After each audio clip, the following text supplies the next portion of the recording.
Hi, in this video, me and my friend are going to discuss about what are some solutions that we can do to overcome the issue that often faced by novice teacher. So in my part, I am going to discuss about what are some strategy or solution that I can do to overcome the issue of lack of engagement from students. There are three strategies that novice teacher can implement in the classroom to overcome the issue of lack of engagement in the classroom. First of all is teacher using inquiry-based learning and gamification. Second is cooperative learning, and third is positive reinforcement. Let's move on to the first strategy, which is inquiry-based learning and gamifications. Inquiry-based learning and gamifications allow students to explore the topic by themselves and solve the problem independently. So, there are some research that show that using IBL or inquiry-based learning and gamification can enhance student involvement and engagement in the classroom. Second strategy, which is cooperative learning, will make students work in group to complete tasks. So, when teachers use cooperative learning, it will promote collaboration and active participation. There are also some research that suggests by using cooperative learning, it will make students engage more in the classroom. So, let's move on to the third strategy, which is positive reinforcement. So, in positive reinforcement, teacher was encouraged to give their students some rewards or positive verbal recognition to their students, such as saying you are doing good job, you are doing excellent work to the student. So, in this way, students will feel valued and respected. So, they will more engage in the classroom because they feel happy that their teachers see their efforts. There are some research studies that show that by using positive reinforcement, students will be engaged more in the classroom. So, I will present the next subtopic, which is the strategy to manage disruptive behavior in terms of classroom. So, here we have 3 points, which is the first one is using a positive punishment. The second one is implementing student discipline tracking system. And the last one is making classroom rule together with student. So I will present only 2 points, which is the first and the second point. And the last point will be presented by the next presenter, which is Olga. So the first point is positive punishment. What is positive punishment? Positive punishment ialah cara bagaimana seorang guru mendisiplinkan pelajarnya dengan menambahkan sesuatu akibat yang tidak menyenangkan supaya mereka tidak mengulangi tingkah laku yang salah.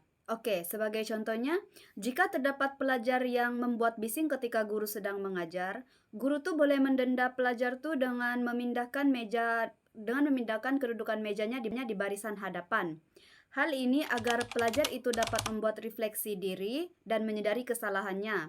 Bukan itu saja, cara ini juga boleh mengurangkan gangguan dan mewujudkan persekitaran pembelajaran yang lebih fokus.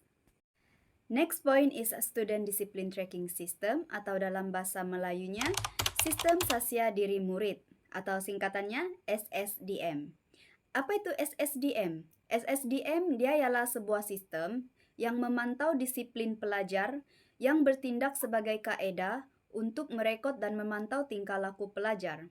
SSDM ini diperkenalkan oleh KPM untuk merekod kesalahan setiap tingkah laku pelajar, tidak kira kecil maupun besar. SSDM ini dia bertujuan untuk membentuk disiplin pelajar. Jadi, apakah kesan bagi pelajar yang telah direkodkan dalam SSDM nih?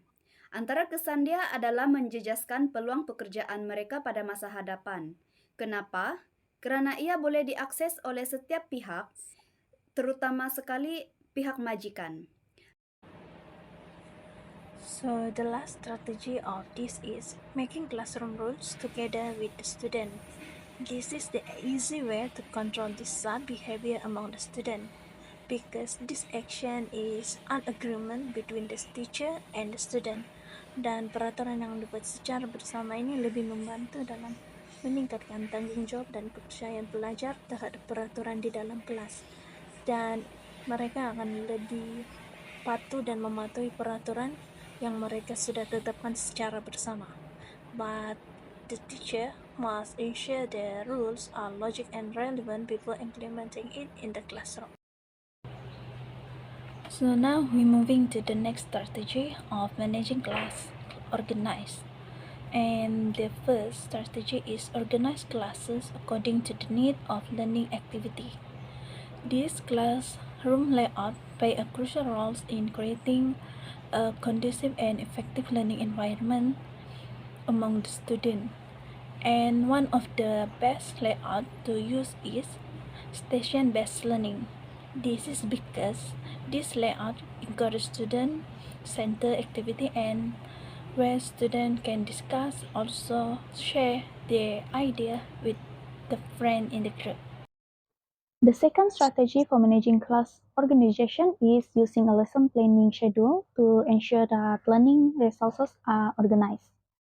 Jadwal perancangan pengajaran membantu guru merancang pembelajaran dengan lebih berkesan dengan menyusun bahan pengajaran dan aktiviti mengikut objektif pembelajaran. Ini memastikan kesinambungan antara pelajaran, memudahkan pemantauan kemajuan pelajar, serta membantu dalam penilaian pemahaman mereka. Selain itu, jadwal ini menjimatkan masa dan tenaga dalam mencari bahan pengajaran, meningkatkan kualiti pendidikan, serta menjadikan sesi pembelajaran lebih tersusun dan berdisiplin.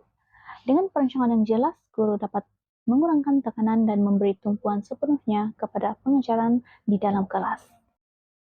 And the last strategy to managing class organization is provide a learning material monitoring system to manage teaching equipment and material system. Sistem pemantauan bahan pembelajaran ini dapat membantu guru mengurus stok peralatan dan bahan pengajaran dengan lebih sistematik. Melalui sistem ini, guru dapat menjejak penggunaan peralatan, mengenal pasti keperluan untuk menambah stok, serta mengesan kehilangan atau kerusakan bahan pembelajaran. Selain itu, ia memudahkan penggantian inventory, memastikan penyelenggaraan berkala dilakukan, serta mengoptimumkan penggunaan sumber yang ada. Dengan pemantauan yang berkesan, guru dapat merancang pembelian bahan yang sesuai mengikut keperluan pelajar, memastikan keselamatan penggunaan, serta meningkatkan keberkesanan proses pembelajaran di dalam kelas. The last strategy is time management strategy. For more focus in learning season, in implementing this time management strategy, we can use the following method. Firstly, using the block-based learning method. Teknik ini membolehkan Anda menumpukan perhatian sepenuhnya tanpa gangguan, meningkatkan kecakapan dan pemahaman dalam pembelajaran. Next, applying the time checking technique in learning activities. Teknik ini mengelakkan stres berlebihan dengan menetapkan masa rehat dan masa untuk melakukan kerja secara berselang-seli agar dapat fokus kepada aktiviti yang dilaksanakan. In addition, to implement this strategy, we can use daily or weekly schedule to plan activity more systematically. Secara kesimpulannya, dengan mengaplikasikan strategi-strategi ini, kita dapat menyelesaikan key issue in classroom and behavior management. That's all from us. Thank you.